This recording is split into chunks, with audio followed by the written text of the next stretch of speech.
আইসিইউতে জায়গা নাই, একটা আপনার মুমূর্ষু রোগী ঢুকাবেন, আইসিইউতে জায়গা নাই। হঠাৎ করে শুনলেন একটা লোক মারা গেছে, আপনার বাবার খুব অবস্থা খারাপ, ওই মারা গেছে শুনে কোন আলহামদুলিল্লাহ না, মানে ইন্না লিল্লাহ না কয়ে কোন আলহামদুলিল্লাহ। কেন? কারণ আপনার বাবারে ওখানে ঢুকাইতে পারবেন, ও বাইরে এলে আপনার বাবারে ঢুকাইতে পারবেন। কথা বুঝতে পারছেন? এরকম পরিস্থিতি ফেস করছেন আপনারা?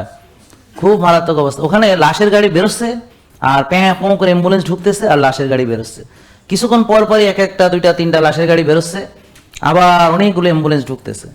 আপনারা যাইয়া একটু খেলাটা দেখে আসবেন, উচিত। কারণ আমাদের পরিণতি ওটা তো, তা আমরা কেন দেখবো না? যাক, আজকে আপনারা আপনাদের ভয় দেওয়ার জন্য আসি না এখানে, আমি কিভাবে এগুলো থেকে বাঁচবেন সেটাই বলবো। কিন্তু এই গুরুত্বটা বুঝাচ্ছি যে সুস্থ থাকার গুরুত্ব বোঝানোর জন্য, আসলে অসুস্থতার সাফারিংস কষ্ট না বুঝলে তো হবে না। আগে আপনি আপনার পরিণতিগুলো চোখে দেখে আসবেন, যে আমি যদি উল্টাপাল্টা চলি, এই আমার পরিণতি, এই আমার পরিণতি।